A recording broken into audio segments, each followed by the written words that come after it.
بھٹو صاحب کے دور میں ہوا تھا، جب افغان پالیسی کے نام پر، جب وہاں پر افغانستان کو اپنا 5واں صوبہ بنانے کے نام پر، جب اسٹریٹجک ڈیپتھ کے نام پر افغانستان کے اندر مداخلت کا آغاز کیا گیا اور وہاں کی حکومت تبدیل کرانے کے لیے یہاں پر جو ہے وہ مسلح کارکنوں کو ٹریننگ کروائی گئی، ان میں سیاسی لٹریچر تقسیم کیا گیا، ان کے سیاسی نظریات کو پالش کیا گیا۔ اس قسم کے تمام تر کام جو ہیں وہ بھٹو صاحب کے دور حکومت میں ہوئے۔ اب یہی وہ پیپلز پارٹی ہے جو کہ اس وقت پاکستان کی مقبول ترین عوامی سیاسی جماعت پاکستان تحریک انصاف اور پاکستان کے مقبول ترین عوامی سیاسی رہنما عمران خان صاحب پر کبھی طالبان خان ہونے کے الزامات لگاتی ہے، کبھی 9 مئی کے حوالے سے دیگر الزامات لگاتی ہے۔ حالانکہ آج یہ بات ثابت ہو چکی ہے کہ اس وقت پاکستان کے چاروں طرف جو کچھ چل رہا ہے، ایران اور افغانستان کے اندر، پوری دنیا میں جو کچھ چل رہا ہے، یہ جو رجیم چینج جو کہ ایران کے اندر اسرائیل اور امریکہ کی جانب سے کیا جا رہا ہے، اور وہ رجیم چینج جس کے حوالے سے اس دن جو ہے وہ شہزاد اکبر صاحب نے بھی اور پاکستان تحریک انصاف نے یہ دعویٰ کیا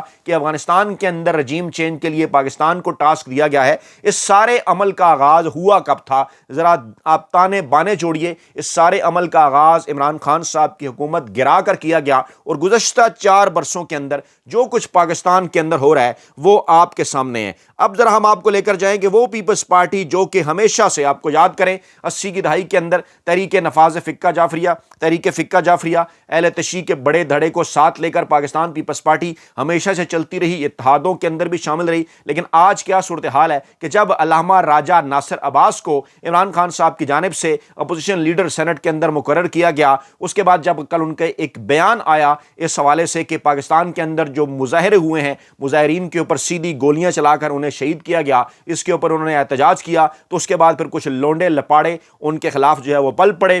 وہ جو ہے وہ ان کے ٹویٹس کے اوپر بھی انہوں نے مختلف چیزیں لکھی اور کہا کہ جناب یہ تمام لوگ دہشت گردی پھیلا رہے تھے۔ لیکن پوری کی پوری ایک پاکستان پیپلز پارٹی کی تاریخ ہے، کس طرح سے پاکستان کے اندر ان تمام تر معاملات کو پیپلز پارٹی نے جہاں تک پہنچایا، اس کی ایک پوری تاریخ ہے۔ اور ابھی جو میں آپ کے سامنے ویڈیو رکھنے جا رہا ہوں وہ امپارٹنٹ اس لیے بھی ہے کیونکہ بلاول بھٹو زرداری صاحب نے ایک بیان دیا،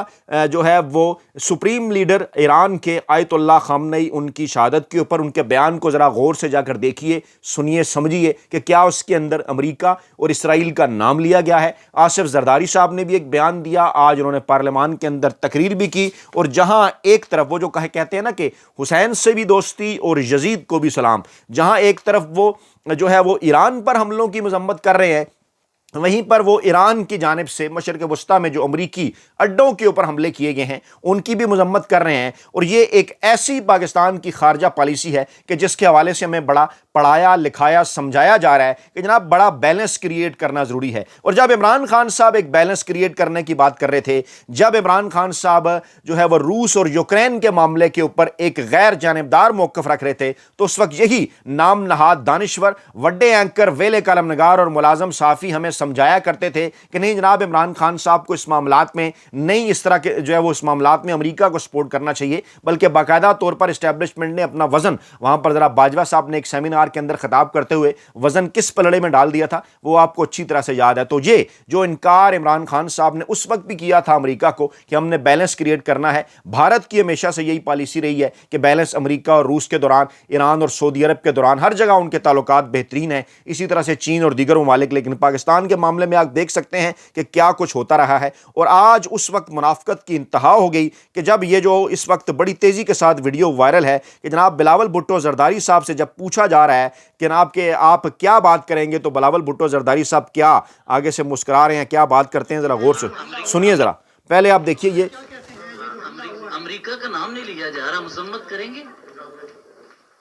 السلام علیکم۔ ٹرمپ کے نوبل انعام کے آپ بھی حامی ہیں، اب بھی ٹرمپ کے نوبل انعام کے بلاول صاحب اب بھی ٹرمپ کے بلاول صاحب اب بھی ٹرمپ کے نوبل انعام کے حامی ہیں۔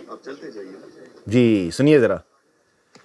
اس وقت سینئر صحافی اس کے اوپر کیا لکھ رہے ہیں۔ بات یہ کی جا رہی ہے جناب کہ بلاول بھٹو زرداری صاحب جو کہ فرسٹ آپشن ہے، فرسٹ پریورٹی ہیں، پہلی چوائس ہیں پاکستانی اسٹیبلشمنٹ کی، پاکستان کے جرنیلوں کے حوالے سے دعویٰ کیا جاتا ہے کہ وہ مستقبل میں بلاول بھٹو زرداری صاحب کو پاکستان کا وزیر اعظم دیکھنا چاہتے ہیں۔ اور بلاول بھٹو زرداری صاحب کے متعلق بھی یہ کہا جاتا ہے، ان کے مخالفین یہ دعویٰ کرتے ہیں کہ وہ پاکستان میں نئے ابھرتے ہوئے ایک ایسے اپنے نانا ذوالفقار علی بھٹو صاحب کے بعد نئے ابھرتے ہوئے ایک ایسے جرنیلی لونڈے ہیں جس کو پاکستان کے اندر ریاستی پالیسیوں کے حوالے سے مستقبل کی، جو پاکستان میں ہمیشہ سے عوامی حقوق کی بجائے زور زبردستی سے پریس کر کے عوام کے حقوق کے برخلاف زور زبردستی ان پر حکومت کرنے کے حوالے سے جس کے لیے ذوالفقار علی بھٹو صاحب ایوب خان صاحب کے ساتھ مل کر مشہور تھے، وہی اب جناب ٹاسک بلاول بھٹو زرداری صاحب کے حوالے ہے، اور ان کا جو جرنیلی لونڈا پن ہے وہ مکمل طور پر ان کے تمام سیاسی مخالفین کے اوپر مکمل طور پر آشکار ہو چکا ہے۔ ان سے محبت کرنے والے بھی